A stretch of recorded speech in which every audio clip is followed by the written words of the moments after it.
Well, hello, everyone, and welcome to Work Cookie, our weekly gathering of IOs, HRs, recruiters, one actor, and all of us who like to help individuals in the business of business.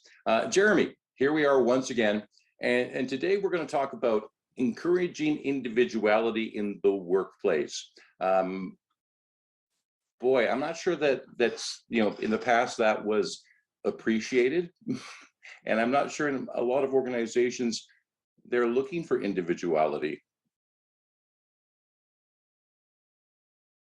I love your pauses, Tom. That's they work so well. So I found, and I'll put this article up in the chat. The reason I can't do a screen share is I haven't been able to find it publicly available. I have it through a university database, but it's a study. Let me pull this up really quick. The study is from 2019, which is always nice. It's called Integrating Diversity at Different Levels, Multi-Level Human Capital, Social Capital, and Demographic Diversity, and their implications for team effectiveness. Authors Tashiva and Hillman. Tashiva from University of Sydney, Hillman from Arizona State University. I will get that link up in the chat. And of course, if you are listening on the podcast episode, you can go to the podcast description and see the full reference there, which may or may not be fully APA formatted with the good old italics and all that, simply because of the way it transfers to the web apps. In general, and I think this will be interesting, and normally we have a couple different articles. This is a really good article to look at. There is a ton of information in the literature review, and for those of you who don't know, a literature review is the initial part of a scientific peer-reviewed study, of the write-up of the publication. And what that does, there's a couple reasons for that. It's to give whoever's reading the article, it's to give them a lot of background information. What have previous studies found? How are these things defined by different researchers? And then the researchers that are conducting the current study will actually provide their definition, or simply use someone else's definition of specific terms like social capital or demographic capital, or something called personal range, which we'll talk about today. And it's chock full of information, and it also shows that the researchers are doing their homework to become experts in their own right on the topic before conducting the study, that they're actually showing, here's how our study addresses a gap in the current literature, in a gap in what we know on this particular topic. So on that note, I'll be reading and sharing a couple things from this particular article. I'm not going to do the whole secondary citations, just know that they're in there. Again, this is audio for most people, so it might get a little choppy if I'm, APA citing in there, but just know there will be some secondary references that I'm citing. They can all be found in this particular article. And I think what I'm planning on doing, and of course, everything's negotiable to me, so I may not do this, is listening to the comments from everyone here today. And I've went through and I've highlighted lots and lots of parts of this article. It's a 21-page article. And I also have a Word document that I have prepared with some of the key points. So I'll be able to refer back to those key points for questions that are asked, to add value to comments that are stated. So I will try my best to play that particular role today. To get us started, and a lot of what this research goes through is, what exactly, how do you break down individuality? And then also, what are the implications? This study is really good at providing what's good for, in terms of individuality. What are the goods? What are the bads of capital diversity? There's three kinds: capital diversity, social capital diversity, and demographic diversity. And they are studied based on two different levels, which are personal or individual level characteristics. And then the second one is going to be team level characteristics. So I'll provide a little information, a little background before I hand it back over to you, Tom, while everyone's brains are starting to churn at the moment. So to start off, there's a concept called personal range, and this is the variety of all these different types of diversity, whether it's human capital, social capital, or demographics that a particular individual has. Next, because I'm sharing these different capital types of diversity terms, I want to share how they are represented based on the authors of the study. So again, these three sources. Human capital diversity is the variety in someone's skills, knowledge, and expertise. And this is typically derived from different things like what their job functions, their tenure, other experiences, and their education and their occupation. Social capital diversity is resources, opportunities available basically through one's networking and through one's relationship, in a nutshell. Demographic diversity refers to observable attributes such as age, gender, race, ethnicity, and nationality, for example. And this is a lot of the originations are early on in life and through life experiences as well for that. So we have those three types, and they're measured and looked at through team, through the effects on the team, and also through the effects on the individual. Tom, I'm going to turn it back over to you. Well, this is interesting to me, Jeremy. And, you know, if I was leading an organization and I wanted to work on individuality, I would start saying to people, I want you to be your authentic self. I want, you know, the true you to come to the office every day or meet me online. But sometimes that could cause issues because maybe their authentic self is not a benefit to my organization. So how, you know, if I get, because, you know, I mean, they even take a look, for example, of, you know, the guy who was the class clown in high school. And maybe that's who he truly is. And and Lee's that guy. How do I control Lee so that he's not creating a disturbance and distracting other people if he's being his authentic self and showing his individuality? That's really good. I have an example to share, a real life example to share. And then I also have some questions that we can ask ourselves regarding this. And I feel comfortable sharing this example, because I'm not going to use name or company. And also when I spoke with this individual, they were so like, aha, they said, you can share this with anyone because it's pretty helpful. So on that authentic self, I was coaching, let's just say, a mid-level manager of a large corporation who had to give presentations to higher ups in a very formal setting. Let's just put it that way. And feedback that this person got during their annual review was, in a nutshell, you're a little goofy, and people have made note of your your lack of professionalism. So, you know, actually we were sitting, I was doing the coaching session at a coffee shop, nice environment, open environment. And we're sitting there at one of these high top tables, and he and I had known each other from before. So it was, you know, obviously an easier conversation. And it was it was a very quick interaction. I said something to the effect of, it seems like this is important to your supervisor. The response is, yes, they feel I'm not being as professional, but that's my personality and I want to bring my authentic self. And I said, that seems important to you. And he said, yes, I like to make people feel comfortable. I'm naturally a little goofy, but I like to make people feel comfortable in those types of settings.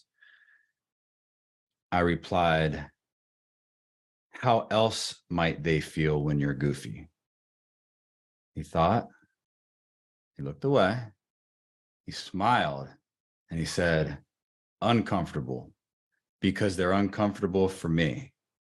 And then he said, aha, I'm going against what I'm trying to do. And that was all it took.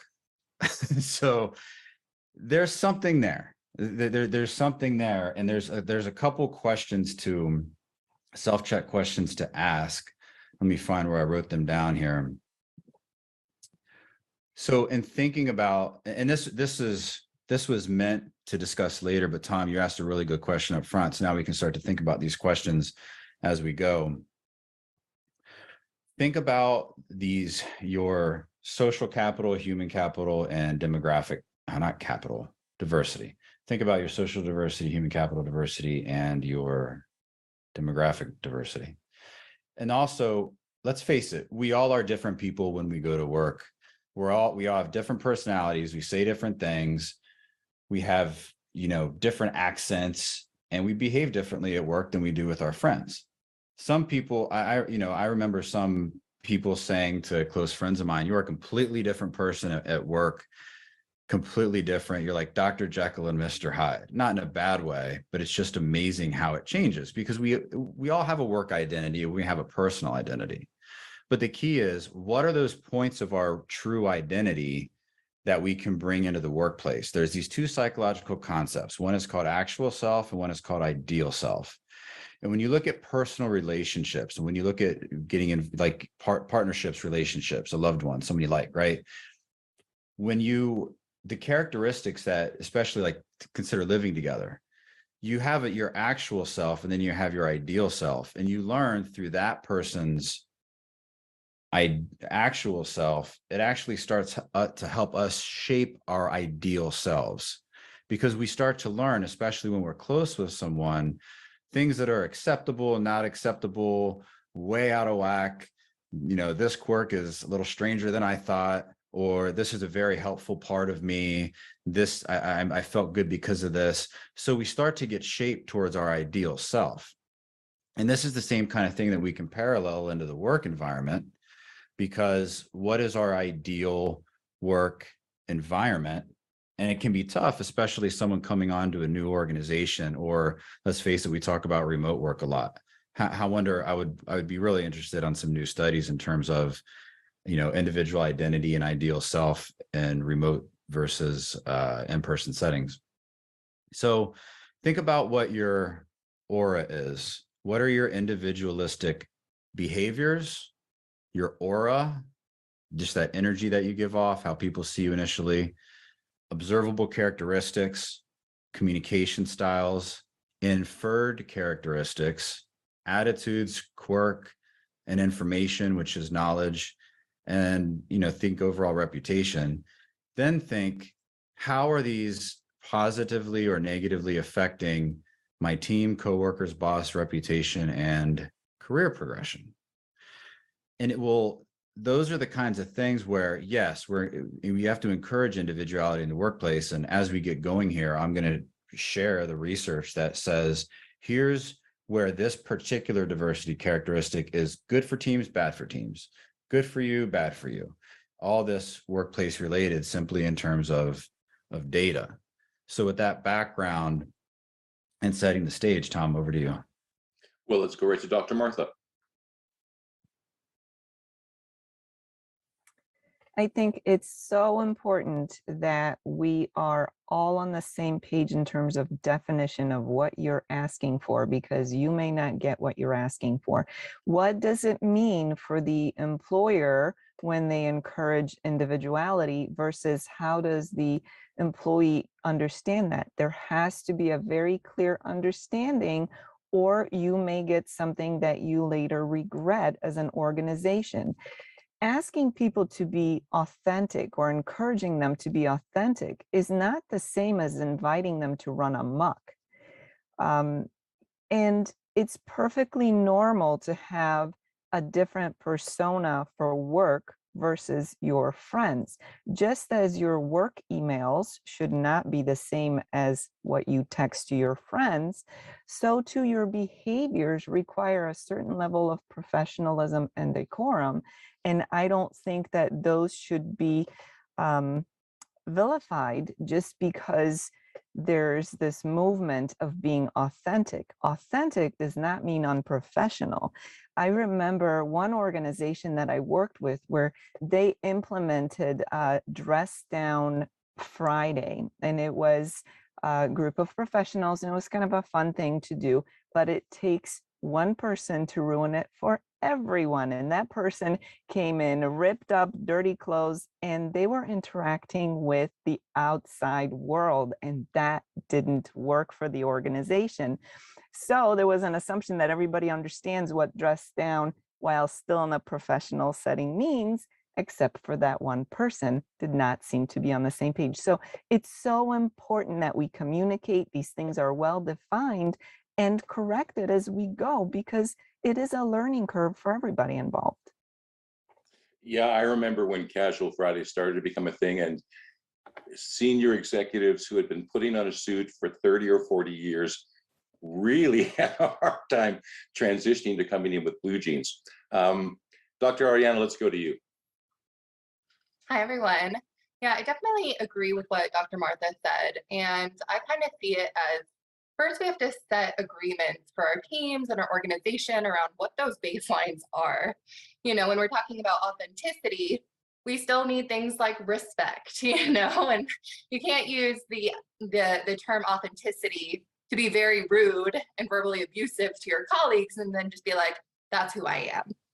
But on the flip side, I also think we need flexibility, autonomy, and freedom of expression in the workplace, where we're not so constrained by the guardrails that we really are no longer bringing ourselves. I've also worked in professions where it did not feel like I was allowed to even bring 50% of my personality.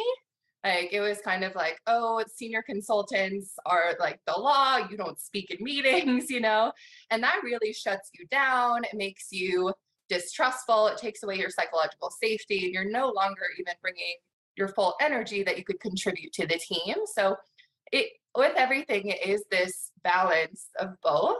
And I think that if you're in a professional setting where you do have to be a bit more buttoned up, or you're constantly, you know, facing customers or outside people, you know, you maybe have to hold that professionalism a little bit higher more often. And in those cases, I would suggest that companies provide outlets. You know, let's say that 90% of your time you have to be very professional, very on. Well, maybe 10% of the time you could have internal meetings that allow you to let your hair down a little bit, like relax, get to know people on a more personal level, talk about personal things such as, you know, just life outside of work, not too crazy. And then that way it's like a little bit of both. And then the last thing I wanted to mention is person environment fit. I think there are certain times where one personality will not necessarily fit within a culture. And so I think we're going to see, you know, as we move into the future of work, more emphasis on getting that person culture fit so that there's more alignment from the onset. I want to hold a meeting now where everyone has to speak in a funny accent, just to let the hair down a little bit. Linda Ann, let's go to you.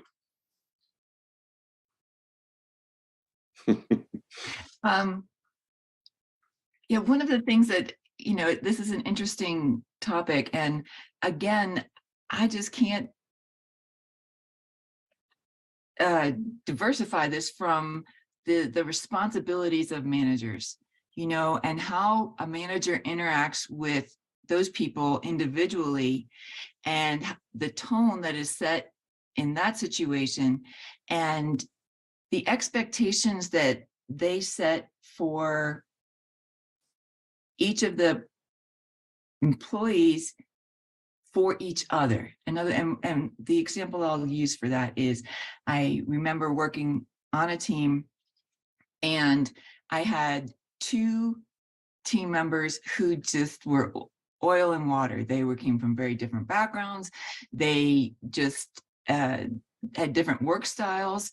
And, you know, one would do her work and she was listening to soap operas and whatever, and that just didn't sit well with the other person. But she was getting her work done. She did it well. And so I spent a lot of time, and it took a lot of effort to help create that environment where there was mutual respect developed, because of the fact that I needed this diverse team. I needed that ability to have those different skill sets. And that's one of the things when we talk about diversity, the management task and the management skills that are required to manage a diverse team are exponentially higher than what has been going on previously, but the benefit is also exponentially better. Let me ask you this, Linda Ann, because I keep hearing this. It's the manager, it's the manager, it's the manager.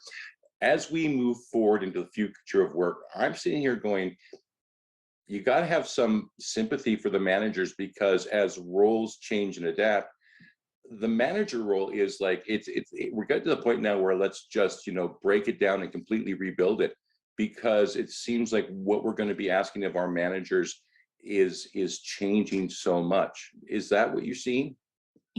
I've given this so much thought, Tom, and what I've come to realize is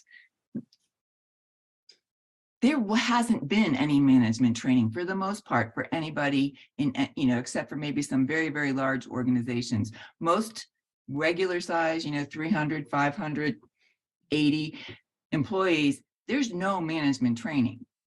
And so we're starting from, in a lot of cases, the ground up. So it's just the fact that we do the management training now, and that's an expectation that managers should have as they're given responsibility for that. But it's a new world. We don't have to change the management training. We have to do the management training. Good point. Let's go to our class clown, Lee. I'm feeling attacked, Tom. But no, I read somewhere that we don't really truly grow up. We just learn how to act in public. And, and I think that to some extent that's kind of applicable, because, there's been this perception of what professional is. And some of it's pretty outdated, and the younger generations are showing us that that's just not going to work anymore.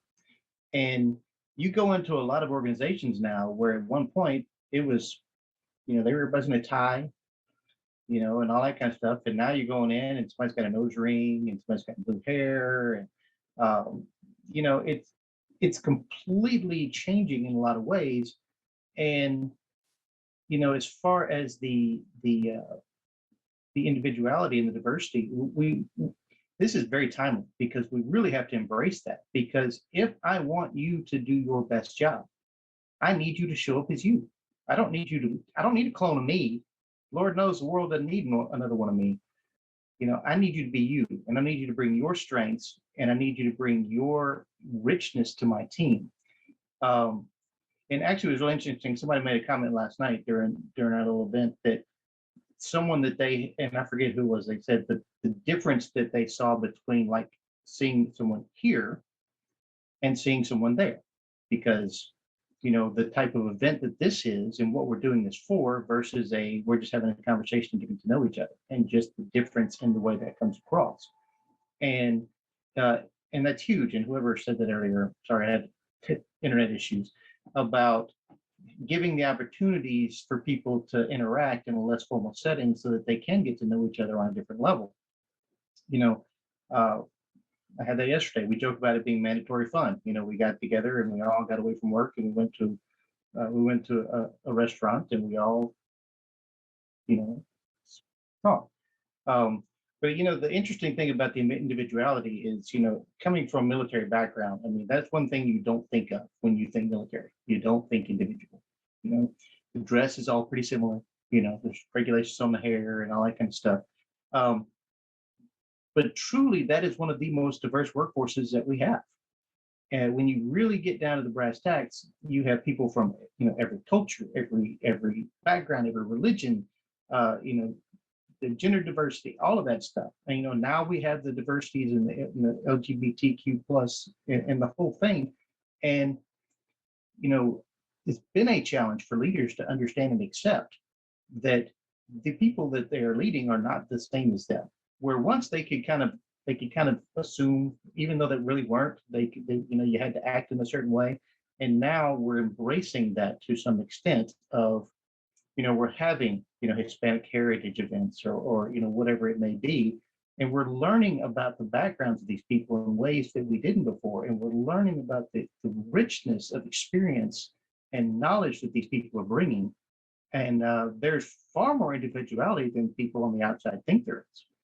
I mean, yeah, when we're all standing in formation, everybody's standing in formation. You all look the same. But when you get into the work center, you figure out this guy's good at that guy's good at that, and you kind of split that out, and you play to the strengths, or you fail. Um, and with that, I'll leave it to Dr. Martha. Before we go to Dr. Martha, it's really interesting what you said, because I can remember teaching young actors, and, a young man would come up to me and go, I'm a Johnny Depp type. And I'd go, well, Johnny Depp is going to get all of those roles over you. So you better find your own individual, unique, authentic self. But you also mentioned the influence that this new generation of workers, and it seems like, flex work, how we work, we've been talking about that for a long time. But all of a sudden now, with this new generation who are very vocal about how they will and will not work, we seem to be adapting to them. Is it the time that, this is just happening at the right time because everybody's looking for employees, and you have to now actually do things to encourage people to come and work for you? So is it just a matter of the time, or do you think that this generation, which is now coming into the workforce, is having a major influence on how we even think about work? I think it's a bit of both, really, because I mean, when you look at the boomer generation, like people are retiring and moving out of the workforce, and you have this massive amount of people in these younger generations that are entering the workforce now, and you don't add something to something else without influencing it. I mean, it's just like the drop of color you put into a glass of water. It's going to change it. And that's what we're having, and we're getting more and more and more of these people in. And with the younger generations, with this great resignation and everything, we're coming to a point where you can't hire somebody, expect them to toe the line and stay for 20 years because they're afraid to lose their job. Now I expect them to toe the line and they say, heck with you, I'm going to work somewhere else. And so we're kind of being forced in a way to change, because change often is done kicking and screaming. I mean, let's face it. And so I think the smart companies, the ones that will still be here, are the ones that are realizing the depth of the bench, as it were, and that, okay, so maybe I got to deal with some purple hair, but that person is smart. And I tell you, some of these things lately, some of the IO people, I've been talking to a lot of students and early career people, and it astounds me. I forget how smart people are sometimes but they're not afraid to show it. A lot of people, they try to, but these younger people are not afraid to tell me how smart they are. Not in a, hey, look at me, I'm smart, but just in the things that they come out with and the stuff that they're teaching in these programs now that weren't even a thing when I was in school. And I try to be open enough to listen, and I'm better for it. And those who don't, they're going to be the ones that their organizations are going to fail. And, my daughters are in that age group, and they teach me something new all the time. Dr. Martha, let's go to you. One of the things that Lee brought up, the idea that new employees coming in won't necessarily have any kind of desire to stay with an organization for 20 years, get that retirement party, and then live happily ever after. But part of that reality is that organizations gave up their commitment to their employees long before employees wised up and said, if you're not going to be committed to me until I retire, there's no way I need to be committed to you. So that was part of that entire change. So there's, it's just another illustration of how many different factors come into play when we're looking at change. I remember a time when organizations would not allow for employees, especially employees who interacted with customers, to have any visible tattoos on them. So if you had tattoos on your arms, you better wear long sleeves and hope that your tattoos end at your wrist. Now, I don't think anybody even pays any attention to that. So look how things are shifting. One other thing that I wanted to comment on, is Linda Ann brought up the importance of environment, right? And with environment, you can also think about culture. So we're asking or exploring the idea of asking people to be authentic, more authentic. But are we providing the environment as an organization to allow them to feel comfortable enough and safe enough to be authentic? Some people are more trusting than others. Some people are more reserved by nature. Some people have history where they've paid the price for being authentic and never again. So you really don't know what's going on with each individual person. On top of that, are you providing that environment, that culture? So that's something else to consider as well. Yeah, it certainly is. Dr. Ariana, let's go to you. Yeah, I actually wanted to jump back to also what Lee was talking about individuality. And that's something that I've seen coming into the mainstream and on LinkedIn and things more often around what does it mean to be a professional in the modern day workplace. And I'm just going to say it this way, and if it comes off wrong, you guys got just call me out on it. But, it's kind of coming from a white dominated culture of what it means to be a professional in the modern day workplace. And that can negatively impact people of color who have gotten negative commentary about how they're wearing their hair, or even the types of art in the background in a remote setting in their house. And so I think we are right now really grappling with including diversity in our workplaces, and this is pushing us to change some of our social norms that were created by the majority groups that have been pioneering business a little bit longer with greater resources over the last century. So I think that's also pushing it, and I think that includes, LGBTQ clothing expression, whether a woman chooses to wear predominantly traditional male clothing, things like this, where, it pushes people to look at their biases, to think about what it means to be professional versus not. And then lastly, I think that also includes the younger generation. So I have a close friend who is now a manager of a Gen Z individual, and even the way that they communicate is much different. And there's a temptation to push their communication into the established norm versus accepting it. But sometimes I find it even funny. So she didn't have any work to do. And so the Gen Z person, she said it would be fun and funky if you had something for me to do today, which is just kind of hilarious and shows where we're at. But, continuing to question where are the ways that we can, allow ourselves to adapt to a new normal versus which parts of the aspects of the professionalism do we want to maintain. Respect is a big one for me, but, a number of others. I like that. Dr. Martha, let's go to you. Bravo, Dr. Thompson. That was well said. But one thing, be careful when you ask for fun and funky, because to some people, funky, that has to do with scent. So you may not like what you get. I think it's absolutely right that we are looking at very much a Western society definition of what is professional.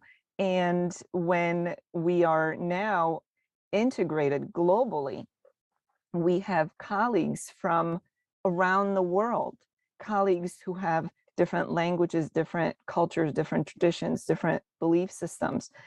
We have to be cognizant of that. We absolutely have to remember that. But you're right in your comment that so much of these unspoken rules, or sometimes spoken rules, are based in that predominantly Western, often predominantly white type of set of rules or parameters, and we're asking everybody else to fit into that. And that made me think of what Lee was saying about the military and how truly diverse it is under this this look where everybody looks the same. It's almost cult-like, right? Everybody's got the same haircut, the same uniform. And you would never know unless you asked or looked for it, just how diverse and valuable that group of people is through its diversity. Carly, if you don't mind, I'd love to hear your opinion on some of this, because Well, I'm old, and and I'm always interested in the voice of younger people, especially now as we're going to this transition, because as we transition, I'm lucky enough in a few years I'll be leaving the workforce, but you're going to be here for a while. So how do you see all this? Yes. Excuse me. Great question. And it's Carolee, but it's okay. A lot of people, Carolee, it's confusing. But yeah, I'm actually just emerging into my career. I graduated with my master's in IO in May. And so, yeah, I've been thinking a lot about this individuality, and we had conversations like this in my grad program as well. And I always come back to, because it is important. I want to feel like I can express myself in the workplace. I want to feel like I can wear my fun outfits, but I always want to think of the other person as well. How am I being perceived? How is this affecting the organization? How is this going to affect my coworkers? I think it comes down to, like, can we teach discretion, the personal ability to be discerning on, like, okay, is this outfit going to be offensive to other people? Is, what I'm about to say going to be offensive to other people? Not in a way, it's just so touch and go, because you don't want to live your life like constantly worrying, am I going to offend someone? Or am I going to hurt someone else? But then you do want to have that heart posture of, I want to join an organization and I want to serve this organization well. But I also understand that I have individual parts about myself that can be assets to whatever organization that I join. And so those are kind of the thoughts that have been like going around my head as we have had this discussion today. But then also wondering, like, from an organization standpoint, how can we select for that individuality that can be an asset to the organization, but then also understanding, like Linda Ann was saying earlier, that diversity and like managing that diversity within the organization, and understanding that diversity is so crucial and so important. But where you have diversity, you will have like that conflict and that tension and that discomfort, but that isn't bad either. And so I feel like I just brain dumped all of my thoughts, but that's currently, yeah, kind of what I've been thinking as I've been listening to this discussion. Yeah, there's been a lot of chat online about, as we go to more of a global workforce, just the cultural issues that we're going to find, because, I don't think anyone really wants to, step on someone's cultural toes, but it happens, and it's going to happen until we get to know each other maybe just a little bit better. Linda Ann, let's go to you.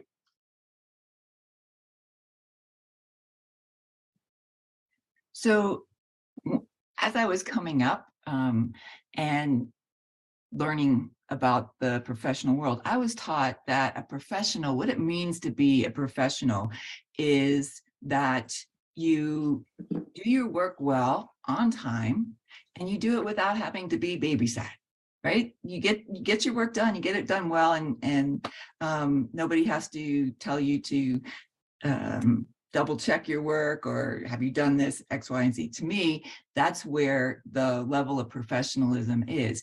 And as far as, how your appearance and so forth, that was what I learned, was that if you're meeting the outside world, clients and so forth, that you match your clients so that they feel comfortable. And that was the guideline. In other words, you don't show up to a construction site in your three-piece suit and your Louboutins, right? And so, because then you lose credibility and all those kinds of things. So the guideline was that if you're meeting clients, you reflect how they would dress. That helps them feel comfortable. And so they were very, what I learned coming up were very broad, but helpful guidelines. It kind of takes me back to when I was teaching in post-secondary, and we had a really great student union there, and they would organize activities. And I don't know, I'm going to assume that everyone knows what onesie pajamas are. They would have a day where students could dress up in their onesie pajamas and come to class, which was always a little bit like, I'm not sure how I feel about this. But, it really didn't affect the work, and everybody had a lot of fun. Dr. Martha, let's go to you.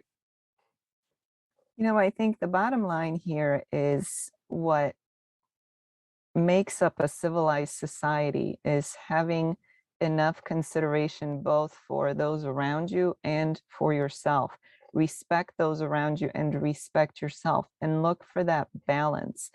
It is when things become unbalanced, that's when we see problems. If things become unbalanced too much in your own favor, then you forsake everybody else. And if you consider everybody else to such a degree that you forsake yourself, that's unhealthy.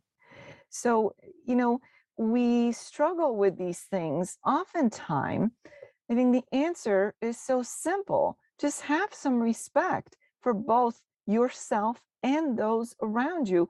And it's not going to be as hard as people make it out to be. Although sometimes I feel that's a little bit like common sense. It's not very common. It's not very common or popular. Yeah. Jeremy, let's go to you. This is a great discussion.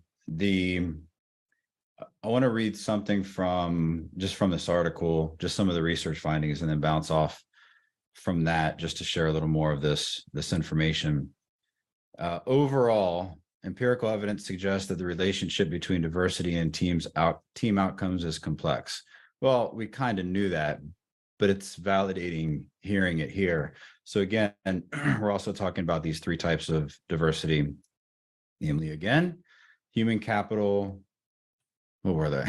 Human capital, relationship, and or social is what I meant, and demographic. A little tidbit here. As examples, Horowitz and Horowitz 2007 found that task-related diversity has a positive impact on team effectiveness, whereas demographic diversity does not. Joshi and Rowe 2009 found that task-related diversity has a weak positive effect on performance, whereas relation-oriented diversity has a negative effect. So we can read into that however we want. Topically, I want to address that is going back to typically how diversity has been studied, and I'll just read from it here. Diversity research has a long tradition of distinguishing between categories of diversity, which are surface level versus deep level, and then task related versus relations oriented, and then demographic versus informational. So typically they juxtapose those particular things against each other. And when you look at diversity, when you look at surface versus deep level, this part of appreciating the person that you're working with and what they bring comes to mind. Some of you are familiar with the 5 languages of appreciation in the workplace. I think Gary Chapman, you all are familiar with the 5 languages of love, I think it is. And so he got together with a organizational researcher, and they have this other thing. They have an assessment. It's called the MBA, the Motivation by Appreciation. Got a book out and everything. One of the things in there is if the question often arises, hey, what if I have this employee or this colleague that I just don't appreciate at all? There's a couple ways to look at it. One is, what are you looking hard enough? I mean, it's got to be pretty hard to find something about somebody that you don't appreciate. At least one thing. It's got to be pretty hard. So if that question ever comes up in anyone's mind, look a little harder. Are we being a little, I don't know, whatever, closed-minded, barriered? So that's important too. And when you look at all the characteristics, when we talk about diversity these days, I think there is a little bit of a trap that can be happening when we're failing to look at what are the deep level characteristics, because each person, no matter what their outward, when we look at demographics, age, everything, we run the risk of representative heuristics in that regard. And these representative heuristics, psychological term, but basically means stereotypes. And you can get into representative heuristics and how, it's very simple. Do we run from a bear kind of stuff? So it all goes back to that stuff. Representative heuristics have saved us as humans, but of course they all have their tremendous fallbacks, because a heuristic is a shortcut. It's a mental shortcut. When we start to take mental shortcuts about people first impressions, or groups, stereotyping, that can also get us into a lot of problems. So again, it's like everything else with humans, good, and there's good and bad.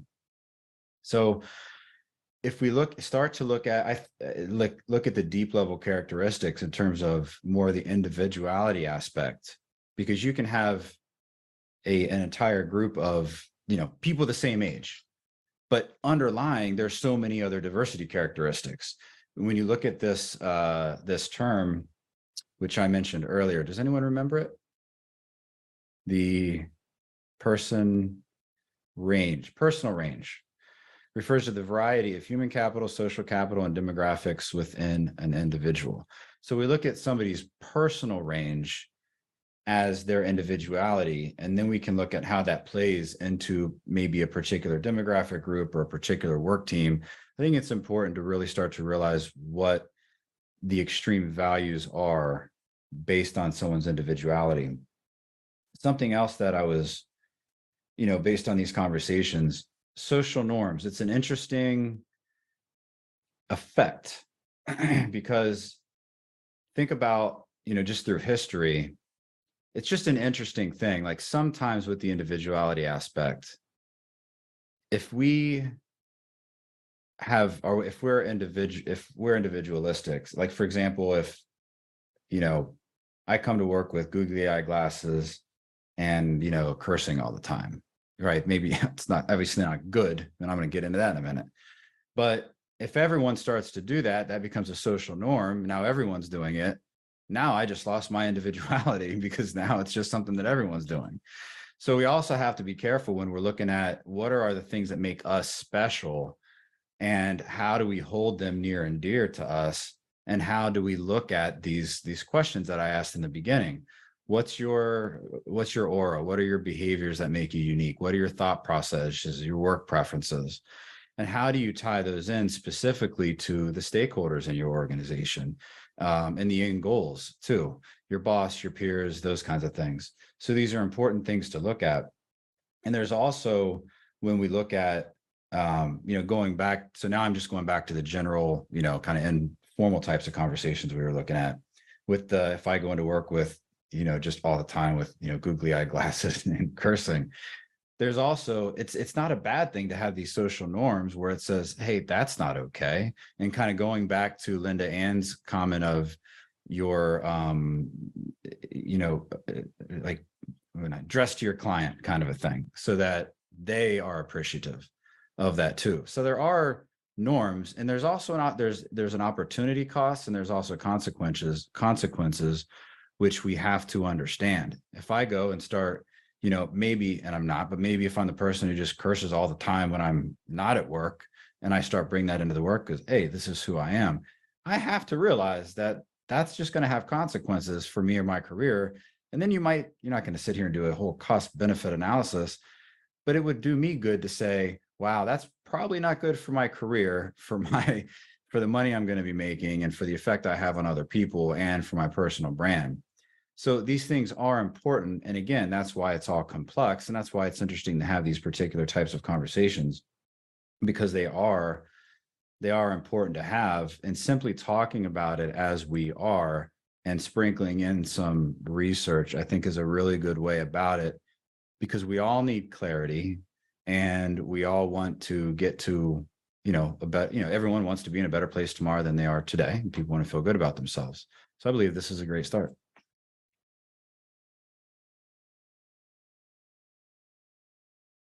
Tom, you're muted. There we go. With that, Jeremy, we've only got about 9 minutes left. So I want to come back to this, but do you want to tell us a little bit about what's going on with CBOC? Because the calendar seems to get busier and busier. Yes, there are a lot of things going on with CBOC. I'm going to have to, there's so many that I have to pull up the page real quick. So you can go to cboc.com/events, and you can see all the different events. There are plenty of free public events. There are also, we're listening to our members. We're getting more and more reasons for engagement, for the networking, for the support. Next week, just to mention, our Thursday regular weekly scheduled event is how your managers can capitalize on the domino effect of employee appreciation. So that's regular for next week. For our members, we do have a CBOC member event, virtual online escape room. That is next, I want to say Monday. It's October 31st at 12 p.m. And Dr. Destiny is leading that one. And she is going to have something. She's getting very excited about what's going to happen there.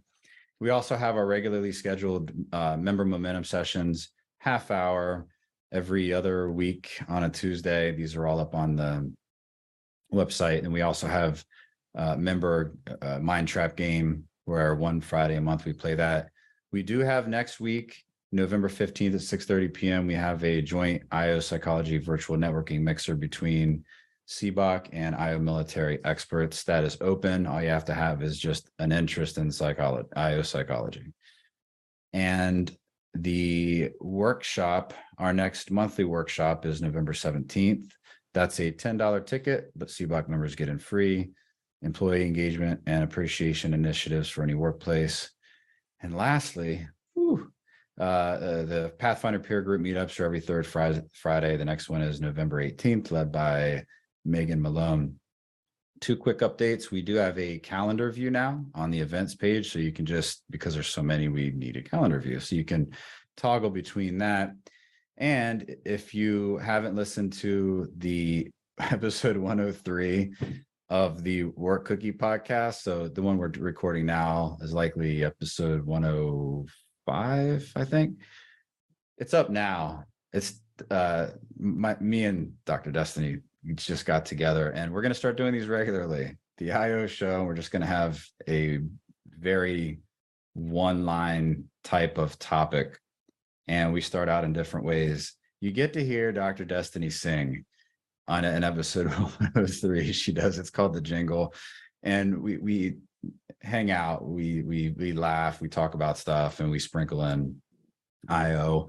And then also Tom is working with some of his partners on how do we create really an enhanced, starting next year, built out podcast with a lot of cool stuff.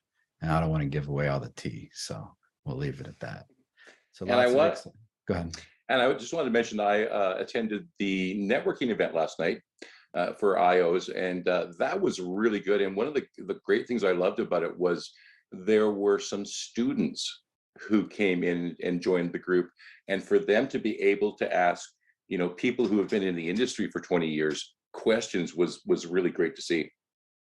Yes. It's Destiny does a great job with the breakout rooms. And Lee, you've got something to say about this. Oh, yeah, the one last night wasn't Destiny's. That's the one that the pop-ups I've been doing. Oh, that was yours. Okay, forgive me. Yeah, and we do get a lot of students in early career, and it's great. Thanks to everybody who did show up last night. For those I missed, I had a work conflict, so I got in late. But we've been trying to do them every week or two. They've been very eye-opening and some conversations. And anyone can follow Lee Krausen on LinkedIn, and you can see his post for when those occur.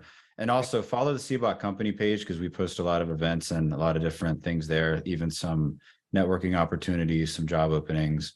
So be sure to follow the company page there. Tom, over to you. We've just got about 4 minutes left. And one thing I wanted to throw out, and we kind of touched on it a little bit earlier, but when we're looking at individuality and the cultural aspects, we're going to have a lot of holidays which people don't share. So, I celebrate Christmas, but a lot of people don't. I think we're having Diwali right now. And, I would love to go and celebrate that, but I don't have an opportunity. But how are we going to negotiate different cultural aspects like holidays? The rule of thumb that I use is say whatever holiday you celebrate. If you celebrate Christmas, then say Merry Christmas. I don't think anyone's offended if somebody who celebrates Hanukkah comes to me and says Happy Hanukkah. I would say Happy Hanukkah. That's the rule. So we'll put out some posts. We'll put out a Merry Christmas post for CBOC, and it's just, again, it's all about celebrating everyone has different things they like, different beliefs, and it opens our perspective when people can say, hey, this is what I celebrate. And that also opens up conversations to learn more about those things. So that's my rule of thumb. Say what you celebrate. It makes it easy for everyone. Over to you, Tom.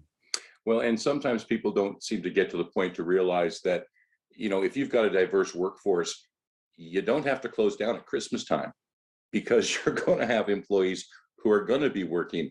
And so, you can actually allow everyone to celebrate their own holidays individually. And if you've got that diverse work crowd, you can go 365 days a year, which people really want to do. And with that, Jeremy, we're basically out of time. Any last thoughts?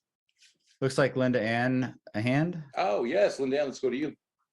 I just wanted to kind of build on the recognition of the different holidays. I see it as a huge opportunity to educate people about the diversity and the value or what it means to those people. So when we understand things, we have a greater ability to accept them and to integrate that information. So I see it as, if you're a remote workforce, just when it comes, announce that it's the holiday and invite people to share information about it so that we all become more educated and more tolerant. Boy, if we can just start those conversations, the world would be a better place, wouldn't it? Yeah, and it's amazing what you learn when you talk to people. Yeah, I remember, I think it was about a little over almost 2 years ago now.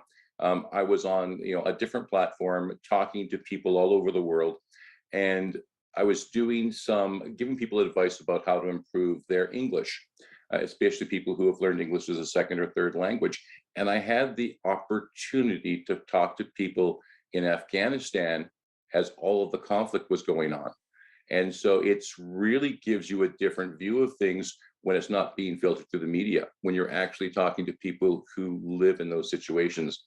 And with that, Jeremy, we are out of time. So why don't you count us out of here? Loved it. Thanks, everyone. See you next time. Counting out in 5, 4, 3, 2, and 1.